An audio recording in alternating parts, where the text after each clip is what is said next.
Hi everyone, welcome you all to the discussion of our monthly magazine which we are discussing, and in this particular video we will be discussing about the India Russia relationship, right? So उसको हम यहाँ पे discuss करेंगे. Before that I want to tell you about the Mahasangram batch 1, that is the PSIR test series which is going to start from the 5th Jan. So you guys are most welcome to enroll, and इसके अंदर 6 test होंगे and हर एक test के बीच में 15 days का gap होगा, यानी 3 मंथ्स के अंदर आप पूरा का पूरा PSIR सिलेबस कवर कर सकते हो. डिटेल्ड इवैल्यूएशन होगा, फीडबैक होगा, plus model answers as well as video solutions भी प्रोवाइड किए जाएंगे. This is the particular schedule. You all are most welcome to enroll. Just download the PSIR Club app or you can telegram at Sumitis there. On this note, let us start off with today's discussion, that is India and Russia military cooperation. अब ये देखिए, ये specially बहुत ज़्यादा important हो जाता है and in recent times we know that and India Russia का एक 21st इंडिया रशिया समिट हुआ था, right? And in that summit both these nations signed a 10-year defense cooperation pact. So defense cooperation यहाँ पे India and Russia का बढ़ता हुआ दिखाई दे रहा है. So इस context में we need to discuss this, right? And we also saw the delivery of the S-400 air defense systems which we have taken from the Russia, right? And अगर हम लोग यहाँ पे बात करें इंडिया रशिया के डिफेंस रिलेशनशिप के बारे में and how is it different from India US defence relationship, तो ये थोड़ा सा हमें यहाँ पे समझने की ज़रूरत है, राइट? इस टाइप से क्वेश्चन पूछा जा सकता है इंडिया रशिया के रिलेशंस के बारे में एंड यूएस से कैसे डिफरेंस है.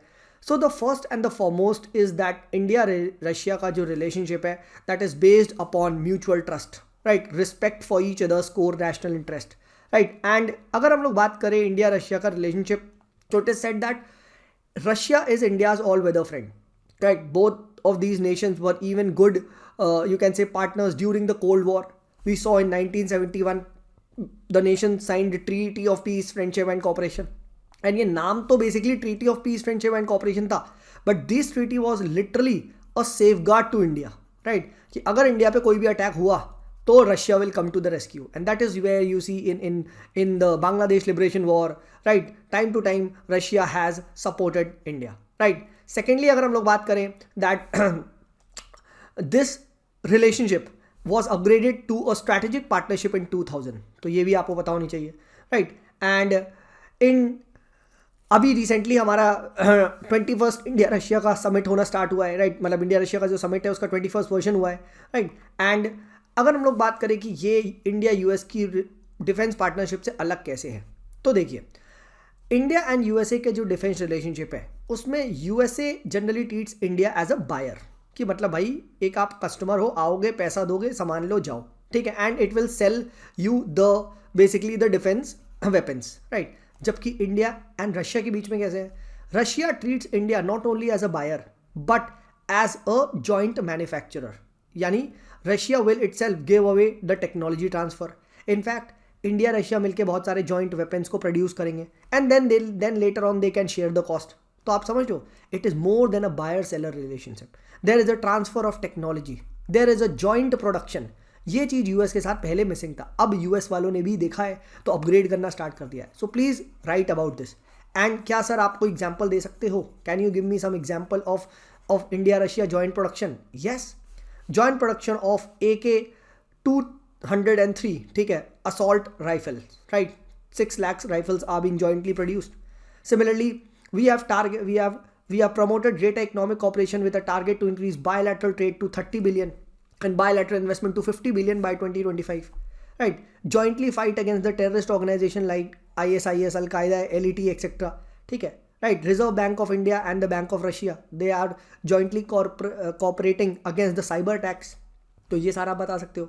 Similarly, you can talk about back during the time जहाँ से MiG जो हमने है MiG-21 जो था वो हमने रशिया से लिया था.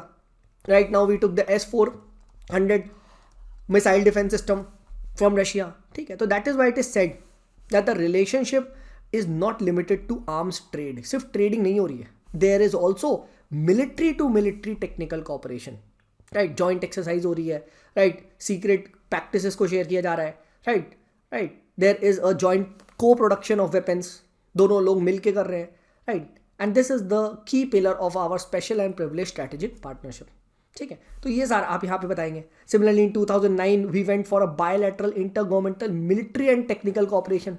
तो अब दोनों की मिलिट्रीज भी कॉपरेट करेगी, मिलिट्री टू मिलिट्री कॉपरेशन हो रहा है, ठीक है? ये चीज़ आप लिख सकते हैं. There is joint research going on, joint development going on, joint production going on, of what, advance defence technology, क्योंकि रशिया एक्सेट्रा में इट इज सेड दैट इनकी रिसर्च एंड डेवलपमेंट बहुत तगड़ा है, राइट। तो जनरली जो एडवांस्ड वेपन्स वगैरह होते हैं वो रशिया बहुत अच्छा बनाता है, ठीक है। अब इसराइल वगैरह भी आ गया है, ठीक है, but still Russia is still a पुराना खिलाड़ी, right. So please remember this, right, ठीक है। And not only are they helping in, you can say helping each other, but दोनों कंट्रीज मिलकर अब क्या कर रही हैं, थर्ड कंट्रीज में भी कॉपरेशन दिखा रहे हैं। जैसे अभी हमने दिखा है that India and Russia are now togetherly going for a selling of the BrahMos, right. BrahMos missile जो दोनों ने बनाई है to the third countries, right. So you can talk about selling it to the third countries, जैसे joint venture to produce BrahMos missile, देखिए मैंने आपको बताया था।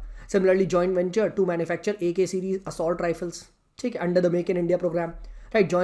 Joint venture to manufacture KA-226T helicopter, तो ये एग्जाम्पल आप बता सकते हो, ठीक है। 6 लाख आपकी AK-203 राइफल को प्रोड्यूस कर रहे हैं, तो ये सारा चीज़ आप बताओ, ठीक है, राइट, ठीक है। डिस्पाइट US थ्रेट्स कि भाई सैंक्शंस लग जाएगा इंडिया पे, India still went for the delivery of the S-4 air defence missile system, तो ये सारी चीज़ आप बताओ, ठीक है।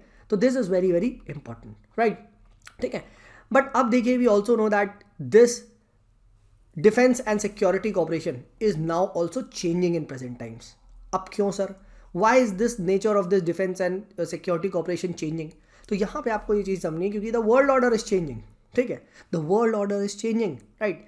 अभी if we see India is shifting more and more closer to US and Russia is shifting more and more closer to US China, ठीक है। तो इसीलिए कहा जा रहा है when Russia is becoming close to China while tension exist between India China, and India is becoming close to USA while tension exist between Russia and USA। तो एक ये इशू हो रहा है। Second, we know that geo strategic interest यहाँ पे आ रहे हैं। We see that earlier India की जो foreign policy that was very very inward, we went for NAM, ठीक है, we went for generally non alignment with these blocs, but these days we see India is aggressively going for Indo Pacific assertion, right, Indo Pacific में Quad वगैरह join करना, and Russia sees Quad with a very very negative eyes, right, ठीक है। तो ये चीज़ भी आप लिख सकते हो, ठीक है, right. Then you can talk about the economic relationship, that though the defense relationship is very good, ठीक है, but still you will see that India and Russia का economic relationship is very poor as compared to Russia China, ठीक है, ये चीज़ ध्यान रखना। India Russia bilateral trade is just 7 से 8 billion dollars in 2019, ठीक है, जबकि आप रशिया चाइना का ट्रेड देखेंगे that is very very high, ठीक है, जबकि इंडिया USA का ट्रेड आप देखेंगे ऑलमोस्ट 75 बिलियन डॉलर्स का है, 80 बिलियन डॉलर्स का है। तो ये चीज़ रशिया डज नॉट लाइक, ठीक है। Similarly Russia China signed a 400 billion gas deal, तो we see Russia coming closer to China. And in the last class also we have discussed a kind of pentagonal structure emerge हो रहा है जिसमें we find Russia, ठीक है, पाकिस्तान, ठीक है, we find Iran, ठीक है, टर्की, चाइना, ये लोग हो रहे हैं, ठीक है, right. They are coming against India, Saudi Arabia, UAE, Israel, US। तो India is seen on the opposite camp, right, ठीक है। तो ये चीज़ रखना। फिर similarly what India has done, India is also looking to diversify its weapon procurement. तो अब इंडिया क्या कर रहा है, India is purchasing from other countries like France, Israel, USA वगैरह, ठीक है। तो उसकी वजह से भी you will see that Russia से काफ़ी सारा हमारा डिफेंस ट्रेड भी कम हो गया था। In fact Israel and US etcetera they took over Russia as the largest supplier of defence weapons to India, ठीक है। एंड इसकी वजह से क्या हुआ, Russia started selling its arm sale to Pakistan. तो अब ये चीज़ भी इंडिया के लिए डेंजर है। So this is a warning on the Indian diversification, ठीक है। तो all this you can tell कि भाई कैसे चेंजिंग वर्ल्ड ऑर्डर हो रहा है, जियो स्ट्रैटेजिक इंटरेस्ट कैसे चेंज हो रहे हैं, rise of Indo Pacific narrative हो रहा है, इकोनॉमिक रिलेशनशिप वीक है, मॉडर्नाइजेशन विद डाइवर्सिटी है, ठीक है। तो ये सब आप यहाँ पे लिख सकते हो, ठीक है। The new cold war is emerging between China and USA, उसमें India is being somewhere kind of trapped, ठीक है। तो ये सारा पॉइंट आप यहाँ पे बता सकते हो, ठीक है। Then what is the way forward, way forward वही सारी बात आप कोट कर सकते हो that we need to go for joint manufacturing of spare parts, ठीक है, लॉजिस्टिक सपोर्ट्स के लिए जाना चाहिए, राइट, जॉइंट डेवलपमेंट करना चाहिए थ्रू मेक इन इंडिया, को प्रोडक्शन ऑफ वेपन्स करना चाहिए, सेल्फ एफिशिएंसी को प्रमोट करना चाहिए, ठीक है, अपग्रेड द रिलेशनशिप, ठीक है, right, not just government to government हो बट पीपल टू पीपल होना चाहिए, बिजनेस टू बिजनेस होना चाहिए, so that economic aspect of relationship can increase, ठीक है। तो ये सारा पॉइंट आप यहाँ पे बता सकते हो, ठीक है। New theatres of common interest are emerging, जैसे अब यूरेशियन रीजन में कॉपरेशन का चांस है, आर्कटिक में कॉपरेशन कर सकते हैं, अफगानिस्तान में कॉपरेशन हो सकता है, So we need to increase this, we need to catch on this opportunity which different theaters are providing for, you can say, increasing relationship.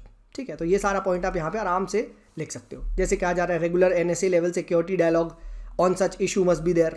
ठीक है, तो एग्जाम्पल अगर आप कोट करते हो तो your answer becomes one step ahead. ठीक है, तो एग्जाम्पल आप यहाँ पे बता सकते हो. ठीक है, इज दिस क्लियर? राइट. ठीक है, we can work together on establishment of a rule based international order. We can utilise multilateral forums like BRICS, SCO, UN etcetera. ठीक है, तो ये सारा पॉइंट आप यहाँ पे आराम से लिख सकते हो. Done, this is clear. Next let us talk about, अभी रिसेंटली कुछ ये आया था regarding UN peace keeping force. ठीक है, तो UN पीस कीपिंग फोर्स पे आया था, तो ये भी क्वेश्चन पूछा जा चुका है in PSIR as well as in GS. Changing nature of UN peace keeping operations. ठीक है, तो ऐसा कहा जा रहा है over 87,000 UN peace keepers they face a great threats from complex conflicts. तो कैसे आज is a changing nature of UN peace keepers, उसको हम देखते हैं. ठीक है, तो earlier they used to be conflicts, you can say between states, or states were the key actors involved in these conflicts. But today the conflicts are driven by multiple factors including ethnic tensions, right? There is a impact of organized crimes. ठीक है, illegal exploitation of resources, terrorism. आज इनसे भी UN peacekeepers को deal करना पड़ता है. Conflicts are multi-layered, right? Not only local and national but regional, global, right? तो ये चीज़ आप लिख सकते हो. ठीक है, for example you can talk about increasing terrorist activity in Africa's impoverished Sahel region. Right. Similarly, you can talk about the presence of conflict enhancers like digital technology, fake news, social media, misinformation. ये लोग भी क्या कर रहे हैं? It is also making the task of these, you can say, UN peacekeepers very very difficult. ठीक है, तो ये वाला पॉइंट यहाँ पे लिख सकते हो. Then you can talk about the deteriorating political and security environment. ये भी खराब होते जा रहा है. ठीक है, so the UN peacekeeping task is becoming a complex task in today's, you can say, modern world. Right. ठीक है, डिजिटल आपको अब the fight is at multiple fronts. Right. ठीक है, एथनिसिटी से भी लड़ना है, टेररिज्म से भी लड़ना है, ऑर्गेनाइज क्राइम से भी लड़ना है. Right. Plus you have to fight the social issues like poverty etcetera. Right. ठीक है, तो there is a greater usage of civilian in the warfare and generally these UN peacekeepers are not allowed to use force against these civilians. They use force only in self defense. ठीक है, तो that is why you can say these UN peacekeepers are in great dilemma. Right. ठीक है, काफ़ी सारी lives का भी यहाँ पे लॉस होता हुआ दिखाई दे रहा है. ठीक है, then what are the steps required to make UN peacekeeping more effective? तो आप बता सकते हो we should give them improved medical support and equipment. Right. ठीक है, they should be given correct digital transformation, यानी correct digital data, exact information पढ़ना चाहिए, so that they can enable better communication, move very fast. Right. They remain nimble, mobile, agile, reactive. Right. We should increase the number of women in the peacekeeping operations, because generally what happens is that women etc they provide more effective peacekeeping. Right. Social जो issues वगैरह है, social problems वगैरह में we can utilize women to solve those issues in these impoverished countries. Right. तो ये चीज़ यहाँ पे ध्यान रखना. ठीक है, and remember that UN peacekeeping operation is conducted by the mandate of UN Secretary Council. ठीक है, that is why this body is very very, you can say, the body with the real teeth. Right. The teeth to bite. ठीक है. Right. अच्छा, जो troops and police होते हैं they are contributed by the member states. ठीक है, and these are guided by 3 basic principles, that है impartiality, consent of the parties जहाँ पे UN पीसकीपर्स भेजा जा रहा है, and non use of force except in self defence. तो ये चीज़ यहाँ पे ध्यान रखिएगा. ठीक है, and India has played a very very key role in providing these UN peacekeeping forces, right? And India and its peacekeepers have even got the Dag Hammer SK Jolt award as well. Right. Training वगैरह में भी India काफ़ी मदद करता है. Recently we built a new mobile app, right, for providing data, digital data to these peacekeepers. Right. तो ये सारी चीज़ आप यहाँ पे बता सकते हैं. ठीक है, so this is done. Right. And then we have just the last article जिसमें वही बात की जा रही है that India and USA they have agreed on a transnational approach on equalization levy. Basically अब क्या हो रहा है कि now India will remove all those digital services tax जो पहले लगा दिया गया था. ठीक है, in 2016 एक टाइप का इक्वलाइजेशन लेवी था, उसको अब हटा दिया गया है. ठीक है, इसकी बात चल रही है. ठीक है, and now we are moving towards more and more, you can say, freedom for these online, you can say, tech giants to operate in India. Right. And ये जो डील हुई है अभी, ठीक है, India and USA have agreed on a transnational approach on equalisation levy. इसमें ये बात की गई है कि they will remove all the digital taxes and other similar unilateral measures जो इंडिया ने लगा दिया था, ठीक है। And there is a propose solution of a global tax deal, ऐसा करा जा रहा है। और इसमें दो कंपोनेंट्स की बात चल रही है, वन इज द पिलर 1, ठीक है, and the other is the pillar 2 की मिनिमम टैक्सेशन वगैरह की बात चल रही है। खैर ये चीज़ याद रखिएगा, अभी फिलहाल 2024 तक तो India will keep on imposing the equalisation levy. And ये लगती किस पे, these are applied to tax foreign forms which have no permanent establishment within India, जैसे फेसबुक एक्सेट्रा है। अब फेसबुक कमा तो इंडिया के एड से रहा है, ठीक है, that revenue is being lost, ठीक है, राइट, इंडिया में जनरेट हुई। अमेजॉन, गूगल वगैरह तो इनको तो टैक्स कर ही नहीं पा रहा ना, ठीक है। तो इसीलिए India started the equalisation levy, ठीक है, ये चीज़ ध्यान रखिएगा। एंड अब उसको बात चल रही है कि this deal requires countries to remove all the digital services tax and other similar unilateral measures. तो बस आपको ये चीज़ यहाँ पता होनी चाहिए। सो लेट्स सी इस पर कुछ अभी अपडेट होता है तो we can discuss, right. But most importantly इसमें जो हमने 2 आर्टिकल्स को डिस्कस किया, इंडिया रशिया के defence relationship and how is it changing in the current global world order, and second is the UN peacekeepers and its changing nature. चलिए then, see you all in the next particular video, तब तक के लिए bye bye.